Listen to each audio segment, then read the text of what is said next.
So what happens when special effects master Stan Winston takes the director's chair on a backwoods creature feature horror film? Well, let's find out as Lance Henriksen stars in Pumpkinhead.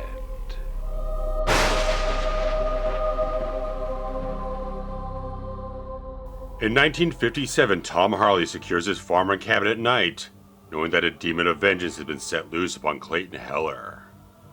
Tom is intent on keeping his family out of the path of this creature known as Pumpkinhead, but his son Ed Harley peers out the window to witness the horror as Clayton meets his fate. 30 years later, Ed is a widowed father lovingly taking care of his son Billy in the countryside and operating a roadside market to the rural townsfolk and passerbys. When a group of friends from the city roll in, Ed hastily has to leave to retrieve Mr. Wallace's feed from home, leaving Billy behind to mind the shop. Yet the egotistical and slightly drunk Joel takes off on a dirt bike to the rugged off-road. Yet as Billy chases after his dog Gypsy, the dirt bikers come over the hill and hit and injure the boy. Joel, terrified at his guilt, runs off with his girlfriend to escape consequences. Meanwhile, Chris, Tracy, and Kim race to the nearby cabin to call for help, as Steve stays behind to watch over Billy until Ed Harley returns, who is distraught and venomously angry. As Billy soon passes away in his arms, Ed courts Mr. Wallace about the powerful witch deep in the woods, but he refuses to help, knowing the damnation that awaits him. Yet one of the local boys, Bunt, helps guide Harley to her, despite his fear of what lies ahead. Yet once there, the Haggis cannot resurrect his boy, but she can bring forth the creature that Ed witnessed as a child, to exact vengeance upon those responsible. After digging up a body buried in a pumpkin patch on a razorback holler, and using blood from father and son, the witch brings this instrument of wrath to life. As Pumpkinhead begins to stalk and dispatch with one person after another, regardless of their guilt in Billy's demise, Harley experiences his vengeance being dealt out, which soon sends him into a deep regret.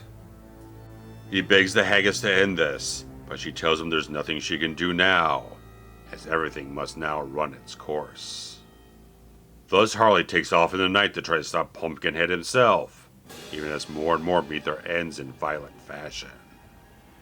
As Chris is attacked attempting to escape on the dirt bike and is dragged along towards a gruesome fate, Tracy bands together with Ed Harley in a final confrontation with the creature of damnation that may condemn them all to hell. So Pumpkinhead saw his limited theatrical release on October 14, 1988, and was the directorial debut of Stan Winston, who had been building up his track record in the special effects field for quite a number of years at this point, but once he got to the Terminator, Aliens, Predator, the Monster Squad, he was firmly established as the monster creator in Hollywood. And as this thing came across his desk, and people kind of courted him to work on the special effects for this film, he thought it was like, okay, this is kind of a low-budget feature with some really interesting things like we can create for it, and it had a really good itch to want to be a director. And I thought it was a perfect vehicle for him to step into and be someone of a manageable production, not too much of a big type of thing, so on a certain scale they kind of work on and be confident they could do it. And the interesting development of this entire thing comes from two different sources. One was Mark Patrick Narducci and Gary Girani, who actually did the screenplay and kind of developed a little bit of the story for this, because they had this interesting idea years before about a story where the fact that each one of the 7 deadly sins is represented by its own demon. And it's kind of an interesting idea in and of itself.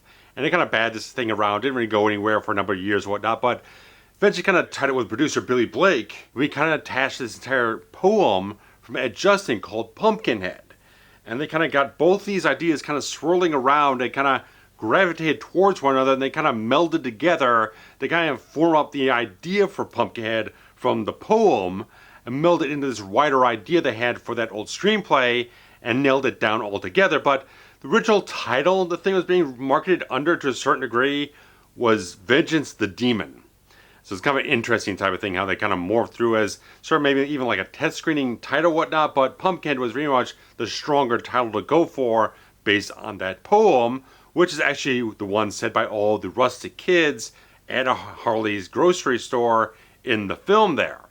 But as this thing goes into production, and a $3.5 million budget, which was kind of nice for the 80s for a horror film and stuff like that, it could really manage a nice, solid piece of work on that regard. It was actually being produced by Dino De Laurentiis' entertainment group, which is not having a great track record. As you look through a lot of stuff he did in the 80s, like some very ambitious stuff like Dune, and some other things that are a bit more mid-budget, like Manhunter, or some other things like Transformers the movie, all these films bombed. Like there's bomb after bomb. There's some hits in there in some places, but a lot of the other stuff just was not going off with a good track record. So as Pumpkinhead was being produced, they're slowly going out of business. So by the time the film was done, De Laurentiis has got no more assets to be able to distribute the film. So it kind of gets abandoned out into the world, eventually gets picked up by MGM United Artists. And the interesting type of thing is the fact that they kind of grabbed it up, but really didn't know much what to do with it. Didn't do a big marketing campaign for it. Like I said, the October 1988 release date was just kind of a limited release one.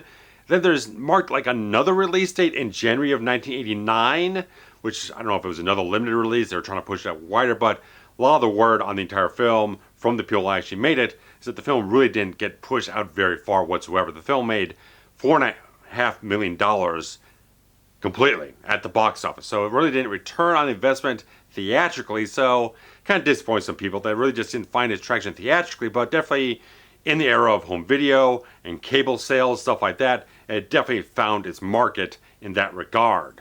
And much of production went off into Topanga Canyon, which is a western unincorporated part of Los Angeles in the Santa Monica Mountains, and apparently Stan Winston did a very good job to keep a very light atmosphere on set. He had a good way of, even when there was sometimes like the makeup effects guys he worked with were very tired, they were working on people for hours and things were a little grueling, Stan always found a way to lighten the spirits.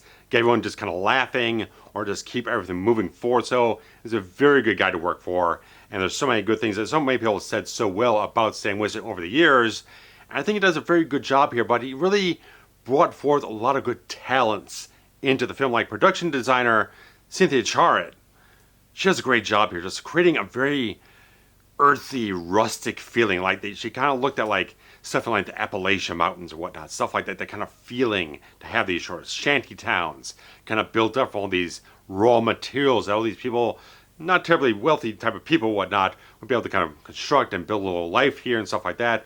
All the whole thing just has such a great, authentic texture to everything she brought forward. She was very much particular about looking at a lot of reference material, like even at Harley's grocery store, his little shop, there's like, what were the essentials people in this part of the country would need? Not just throwing any old thing. She would want to find the exact types of things that bring the authenticity to that setting there. So she did a wonderful job to create so many things, especially like the creepy cabin that the haggis is in.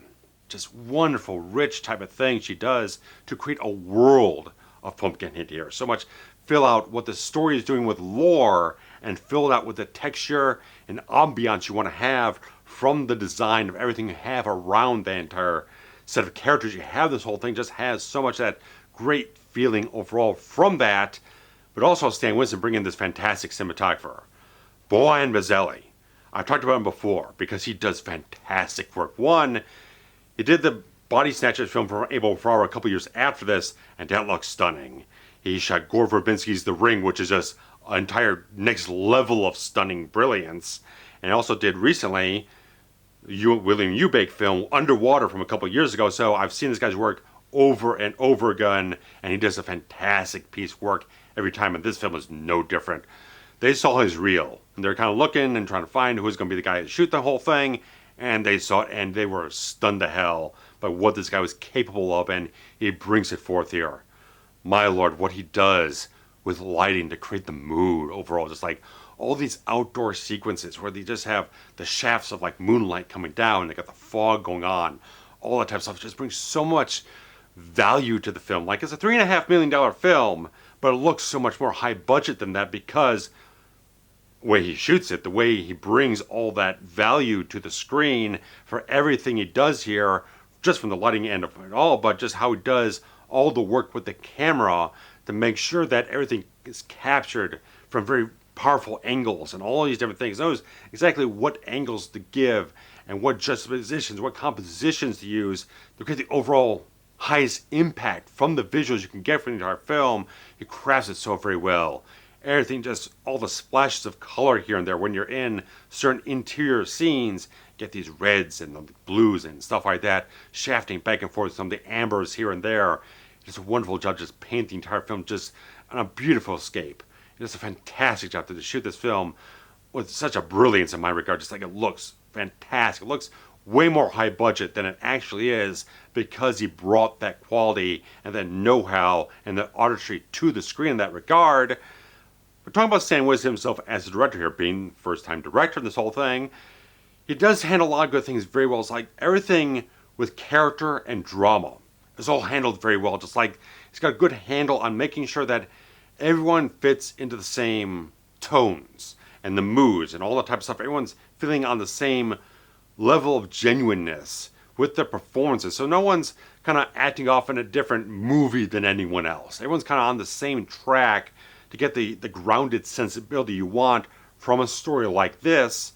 And how he brings forth that stuff is very, very nice. I like how all that stuff comes together with telling the story, how the lore is weaved out the entire thing, and how everything comes together in a very simple, clear way, and how you understand the implications and the lore and the mythology, all these things going on, as well as the emotional context of everything going on in the story here.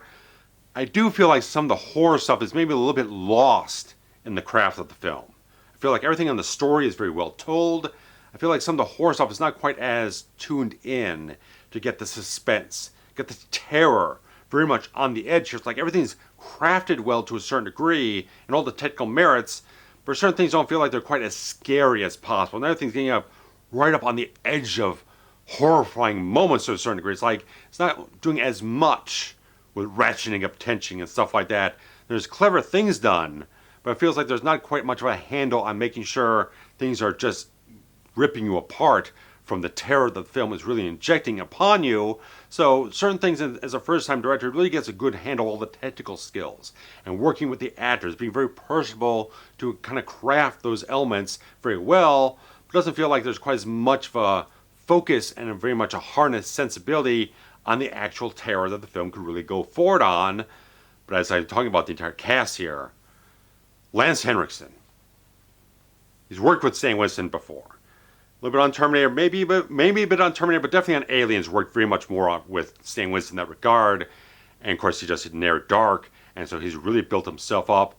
And you know anything about those previous productions, you know that Lance Henriksen is a guy who wants to grab the gritty texture of a character. He wants to do the work. He's almost like a method actor to a certain degree. He wants to go through a certain process to find the character and do very tangible things to create the character for himself. Like for this one, for Ed Harley, he went through finding the right garb, finding the right attire, finding all the little things about the character that would be tangible to kind of immerse himself into who he was. Like the silver dollars, all the silver that he puts off for the haggis to pay for what he wants her to do. He found all that stuff. He went to pawn shops and found the stuff. He bought it himself. He didn't wait for the art department or costume people to kind of do the work for him. He was doing the work himself to find the character as he's working through the script and working with Stan Winston and finding where he wants to go with his character. Even got a little bit of dentures put in, so you can have these not like cartoonish buck teeth, but just something a little bit that felt less clean than what his actual teeth were. So he wanted to get that sort of backwoods, rustic feel, that rural sensibility for the character, and every aspect you could possibly get on a visual and certainly internalized level in that regard. So he's one of the best things in the film. Just like it is the best performance in the film because one, establishing him, the kid, his little kid Billy, and they're so good together. These two are so wonderful, and again, Lance did the work to bond with the kid and have all those relationships and have that stuff built up so it would be very genuine on screen. You can't really, there's certain things you can fake as an actor, certain things you really have to work on to make sure it feels right on screen, and he did so much work to have that wonderful fatherly sense about that relationship there, and that goes so far into the film here because that's the basis of everything. If you're not convinced of the fatherly love and the bond these two have as a man who lost his wife, a son who lost his mother, and have these two much more bonded together in that regard, the film falls apart. But since Lance did that work, it makes the entire story work overall, because you have to have that thing as the emotional context for every turn the film makes. The grief, the anger, the vitriol that he has. He wants to have that vengeance because he's just angry. And you have to have the love to justify the anger. And have that all stuff tear him up inside afterwards when he realized this is not what he wanted. This is not what he wanted. This was just like a blind rage that all this was created out of. And so now the moral sensibility about himself is kind of readjusting itself. You can see that so much in Lance's performance. In every pore of his being, he's pouring that out of himself to show all that sort of anguish and all that agony he's going through, realizing he made a mistake. Same with these kids. They made a mistake. There's an accident that happened. Everything's a tragedy. Everything's a tragedy in the film. The kid dying is a tragedy. Ed Harley raising this beast from the depths of hell is a tragedy for himself, because it's not the man he was. It's not the man he was. It's just born out of a blind sensibility that he loved this kid so much and he just wants to take it out on someone, but it's not something you can live with. I love how all this stuff comes through in Lance Henriksen's performance. He's incredible in this role. What he does here is just so nuanced, and everything he's doing, and you got moments when he's just getting intense. It's scary. Man alive, just every turn he has, he's got a wide tapestry of different eclectic emotions to work in the entire story here, and they all come off brilliantly. He's so good in this film, in this performance. Everything he did paid off. That's the thing. If you're going to go through that much effort to be almost method, get the character worked out from the inside out of yourself and kind of envelop yourself into it, it only matters if he comes out on screen with a performance this good, and it absolutely does. He just kills it from minute one this film to the last minute he's in it. Excellent work from Lance Henriksen. He's a fantastic actor and just great work overall. But John D'Aquino is very interesting. He's a very good actor. He's a very good actor. He actually has his own acting school now. But I know him so much from two TV roles. One, he had a recurring role on Quantum Leap. He had 2 episodes of the same character. Then the third one is not quite the same character in the series finale. But he was also on Seinfeld as one of Elaine's boyfriends that bet him that Dustin Hoffman was in Star Wars in order to win a date with her. So, Todd Gack, great episode, great character, wonderfully portrayed by him. But he does a really good job here as Joel, the instigator of the plot here, because I love the morality play that the producer, Richard Wyman, wanted for this film. He wanted to play those angles. He didn't want just like freaking kids getting chopped up, and didn't want just a cheap slasher or something else like that. He wanted something to have emotional morality of the entire story here, and that's the crux of where this character is. Because as all the other characters around him are just kind of guilty by circumstance, it's this guy who's being very reckless, drinking and driving, and then goes out on the dirt bike and everything like that, and he absconds and he doesn't face the consequences, and he's just thinking about himself. He doesn't care about the kid. It's just like, what's going to happen to me and all that type of stuff. He's very condemnable on that level. And you have to have a character that has that sort of sensibility about himself. He's very selfish. He's very self-centered in that regard. He has a sort of an ego about himself, where at first he doesn't care much about anyone else but himself. He's the one at risk here. He don't care what anyone else happens to anyone else. And so having that being the crux of the story, because if it was all just an innocent accident, everyone is very much regretful of the whole thing, it makes Ed Harley the bad guy. But you have that someone that is a little bit on the vilified side here, and that's Joel. And he's the guy who's culpable in the entire thing because he doesn't take responsibility for his own actions. And I think John D'Aquino does a very good job embodying a character like that, which takes a slight bit of turn when he kind of like finally breaks down amongst the other friends and kind of lets the other people out of the closet he kind of locked them into to kind of keep them from squealing on him and stuff like that. He starts taking a little bit of a turn, especially when his brother gets in danger or whatnot out there being attacked by Pumpkinhead, and he tries to like at least own up to things like, I'm the one you want, I'm the one responsible, and step up for it. But Pumpkinhead's just a blind rage that's going to take it out on anyone in the vicinity that was any bit closely involved whatsoever in this whole thing. So I love all these different things that go off the entire film, and D'Aquino does a very, very good job in this whole thing. Jeff East, who actually played the young version of Clark Kent in the Richard Donner Superman film, and sadly dubbed over by Christopher Reeve in the film there, but here does a really fine job as the character of Chris. I think does a really fine job along with Cynthia Bain as Tracy. I think the two of them hold their end up very, very well in this whole thing. I think they're very solid, strong actors, creating the empathy, the compassion in the story, surrounded by some other characters as well that kind of get off as the film goes along. But these are two that last through the entire film and hold it up on that sort of level there to make sure you have characters you can empathize with and care about and realize the entire thing, like, again, it's just a blind rage of vengeance. It doesn't matter who's actually guilty. It just doesn't matter. It's just going to take it on everyone.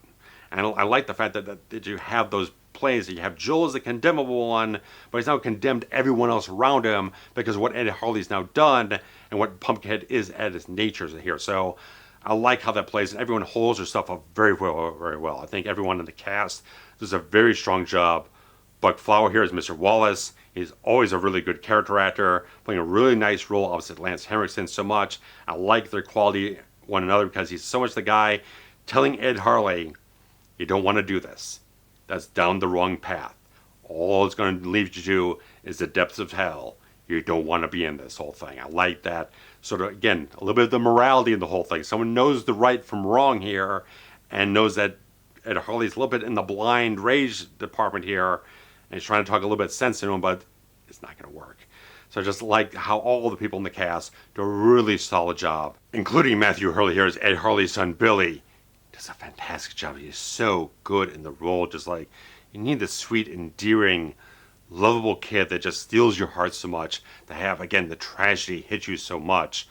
It's such a really well put together cast. Just like Stan Winston did a very good job directing these actors to really solid performances and getting someone at the head of it, Lance Henriksen, who knew the quality of already, and trusting in him to make sure that this entire character led the story very strongly on a very good emotional wavelength, and just deliver one of the best performances I've ever seen for Lance Henriksen, which is saying a lot because he has a lot of fantastic performances in his career. And the score composed for the film by Richard Stone finally got a standalone CD release in 2019 by Note from Note Music, which had previously been involved with a box set from Very Sarah Bond, but this was a very limited release. You can find a little bit on secondhand market for not too much money, but I think it does a really good job here. It's like he puts together kind of a really haunting, rustic feel for the entire thing. Like he brings the two things together with very much a array of different instrumentations that kind of feed in both the kind of orchestral, maybe a little bit synthesizer horror stuff, with the sort of rustic flavors overall. It's like he brings all together in a very good mixture overall. It's like it does a really, really effective job to create that atmosphere overall for the film that I think just has a character all its own. Apparently Stone ended up, like, after this, just went off to did music for like a lot of Warner Brothers Looney Tunes stuff, like Animaniacs, a whole bunch of other stuff, so really took a different direction overall after this, but this one is very well worthwhile. If you're very much interested in it, go check it out in like Amazon or some other places. You might find a copy for a decent enough price.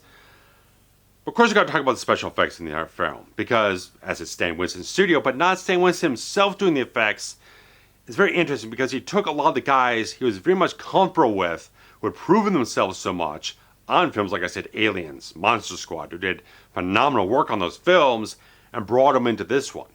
Like Alec Gales and Tom Woodruff Jr. are so much well known because they later established Studio ADI and did a lot of work on the later Alien films, stuff like that. So very well handled. And a lot of other guys in the entire field on the team there really filled it out so well. And they did a great job because Woodruff Jr. is actually in the suit as Pumpkinhead.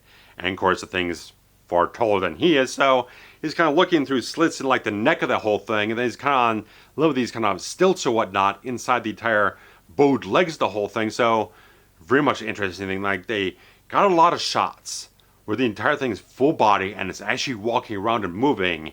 I think the entire work they did on the creature itself is phenomenal. Just like the articulation in the face is so good.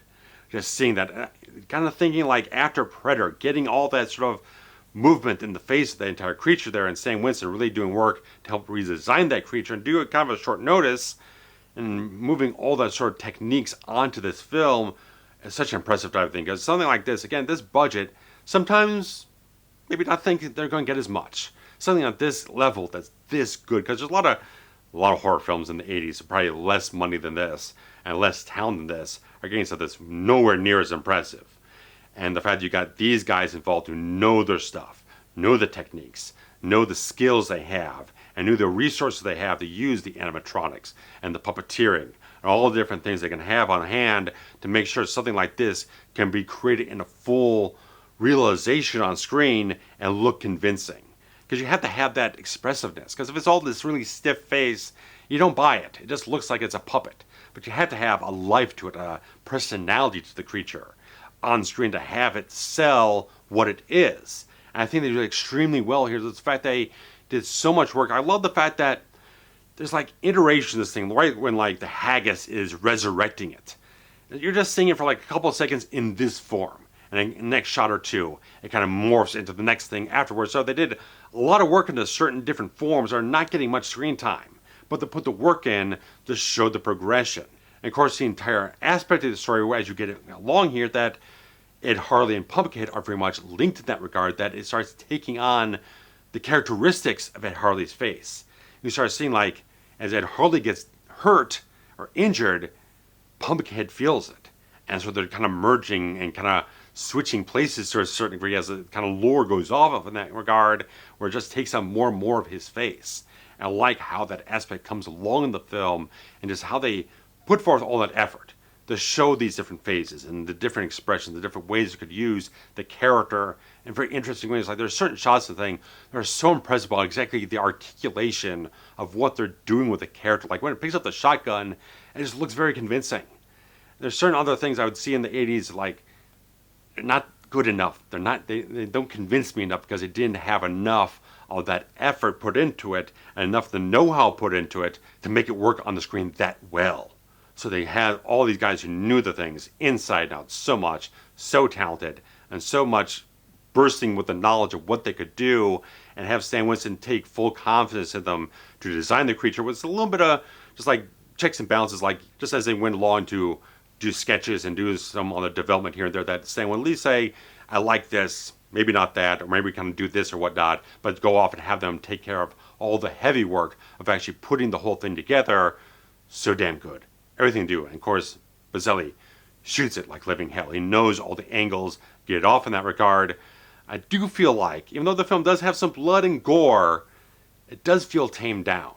And I'm kind of thinking that, I think they've kind of did this about 87. They kind of shoot it between like 87 and 88, and it gets released late 88. This is right around the time the MPAA is getting really leaning into horror films. Like, look at the late Friday the 13th films of the era. They're getting chopped to bits by the MPAA. There's nothing going on there. It's like, there's some they're kind of working off of. Like, Child's Play does very well. Hellraiser does pretty well, even though a lot of the versions we see these days is the unrated version. But I think there's a lot of films that they kind of got away with it more than this film really kind of get off with, because it's either the MPAA or the snafu that happened with the editor. Because one of the producers says the fact that after they had a bit of a test screening where apparently Stan Winston invited James Cameron to see the film as well, and they're all kind of happy with it, the editor decided, okay, I want to go off for like a weekend or whatnot, just kind of do some touch-ups or whatnot. The thing is just going to go off and kind of tweak a couple of things, kind of finesse a little thing here, there, just kind of round off the edges here, there, or whatnot, and then they come back and he's kind of cut out big chunks of the film. It's kind of big shots, big money shots, sections of the whole thing. It's like, what the hell did you do here? And they're finding everything on the freaking cutting room floor here, and they gotta piece it all back together because this guy went off, I don't know what the hell he was thinking of the whole thing. And so they had to reconstruct about 95% of what this guy randomly cut out of the whole film. So I don't know if by that hand, some of the kind of cuts kind of for the gore or whatnot kind of got left by the wayside, or if it was an MPAA thing at the time, which again, they're getting very aggressive against certain horror films about showing too much gore. The film feels a little bit choppy. There's some place where it feels like there should be a little bit more gratuity in terms of the graphicness and stuff like that. We're going to have more of a payoff when Pumpkinhead's taking out certain people here and there. It feels like it's kind of cutting around too many things. So it's kind of an unanswered question for the people involved in the entire film, exactly what that happened there. Interesting type of things in that regard. So it's a film that feels like a lot of potential. doesn't feel like it quite gets as far along in that regard as you could, but when you look at like the makeup they did in the Haggis, Florence Stoffler, she's great. She's great in the role, man. She's just so good. Another one of these kind of method actors. Once she was in the makeup, in the scene, she's there the entire day. You're not going to call her Florence. You're going to call her Haggis. And like people couldn't get a laugh out of her. She couldn't crack a smile, whatnot. She is in the role, and she is so good. And the fact was smart by the production people, because they usually when you do like these kind of witches or whatnot, they're all haggard and all that type of stuff. You're gonna put like weird denture prosthetics or whatnot, and they realized if you do that, it's gonna come off and fuck up her voice. She's not gonna be able to articulate as much when she's got a lot of lore to exposit to the audience in that regard. So they kind of like just did a little kind of dental sort of touch-ups or whatnot, kind of little paint or whatnot on her teeth to kind of just give her appearance, but not kind of hinder her in terms of her performance in that regard. So they did a smart type of thing in that regard, but she does a great job, and she did a really fantastic piece of work here. Again, doing a lot of stuff opposite Lance Henriksen. The two of them got such great energies. They're so committed to the roles and do such a great job. There's so much of a strong impression left by the two of them, and just the makeup work done on her was just a great thing. Just like it's another kind of a horror archetype, the witch, and especially having this backwoods type of thing. It's like it's such a great thing to kind of, you could go wild with it, but you can kind of still kind of hone in on the grounded sensibilities the film is going for. Like even though we got this fantastical creature, you're having a certain sense of the film that there is a weight to what the story is and what the weight of the characters is. So I very much like that they kept that in every single element of the production here. Again, I do feel like we don't get quite as much like terror in the film. Some good moments in the entire film. Like the one moment where Tracy gets up from the table and you see Pumpkinhead walking across the window as she's crossing the frame there. That's smart. It kind of gives you a little bit of a chill. There's a couple of moments of the film like that, like the opening sequence so much. Really damn good. The entire thing we're seeing like Ed Harley as a kid and his father is kind of keeping them safe in the cabin there as Pumpkinhead's chasing down this one guy who's portrayed by stuntman Dick Warlock. His credit is Richard Warlock on the film, but this guy who worked with John Carpenter, Kurt Russell. He did Michael Myers in Halloween 2 and all these different things. He worked on Firestarter. Great, one of the best stuntmen in the field or whatnot. And he's playing this guy who's being run down by Pumpkinhead at the beginning of the film. And he was a stunt quarter on the film here, but that opening sequence really is extremely well done. So there's certain things that are so well done in the film. The effects are top notch, absolutely. The score is really well done. Lance is fantastic, and some other elements are really fantastic as well. Just feel like it doesn't scare me. It's not a film that really kind of comes out and like chills me or whatnot. I feel like there is potential there. I feel there is definitely potential there to do that in the entire thing and do more with the entire concept or whatnot. As we've gotten, there were a lot of sequels. There was a mid-90s sequel from Jeff Burr who did Texas Chainsaw Massacre 3 and Stepfather 2, anything like that. I watched it once. I haven't watched it in like 20 plus years. Then there were two like Sci-Fi Channel sequels with a lot of CGI in it that weren't terribly good, and Lance Henriksen comes back where he apparently didn't care much in retrospect for what he ended up doing in those films and whatnot, as sort of a spectral version of Ed Harley. But there's a lot of things you could do with this lore because it's really smartly crafted. I like what they do with the lore here because it leans on the morality play. You go to this Haggis, she resurrects Pumpkinhead, that becomes the puppet of your own vengeance or whatnot. And it's like anyone you kind of blindly thought of as being any bit guilty, it's there. And you can't change his mind. You can't redirect it. You can't almost stop it in a certain way. And again, they build on as it goes along. As it kills one by one, the person who summoned it is being hit with this entire thing. It's seeing through Pumpkinhead's eyes and feeling that rage and that vengeance channel through them. And it slowly builds the whole thing where they're almost like possessing one another. It creates this symbiotic sensibility. It's very smart type of stuff. I like all the lore they have here. It's so richly well done. It's very just well-rounded type of stuff. It's such a well put together screenplay in that regard. It just doesn't get as much of the heights of things as it possibly could in terms of being a really scary film here. And there's been talk about a remake happening over at Paramount a couple of years ago. Don't know where it's going, if it's still going anywhere at all. If they do one, I'd be interested to see what they do if they get the right people involved with it and don't slather with cheap stuff. And they keep to very much the spirit of the original film. I want a lot of creative people involved with it were trying to veer it away from becoming kind of a cheap monster slashing up people, and there's not a lot of substance to it. This one kept a certain substance to what it was doing. And that's a really admirable thing about what it did. It didn't just go for cheap stuff. It kind of had a certain strong core of what it wanted to tell of a story here that does kind of show like the consequences of a blind rage, and vengeance doesn't really get you anywhere. All the type of stuff is like there's always a consequence to pay for your actions. So if they do revisit it, I hope they don't employ anything cheap. I hope they keep strong to the sensibilities the original film was born out of, and create something that was very much a wider mythology, and something that's a little bit more on edge in terms of the suspense and tension that you could get out of the entire story here. So, a lot of good things. I'd definitely like to hear what you guys feel about Pumpkin in general. If you've seen the other films and they're fresh enough in your mind to comment on them, certainly let me know about how you feel about the whole thing. But there you go, guys. So thanks so much for watching this thing. It's always a super thanks video to contribute something direct to the channel, Patreon to contribute anything new every month, and of course, liking, commenting, subscribing, sharing links around definitely helps to expand the channel, keep things healthy around here. So guys, thanks so much.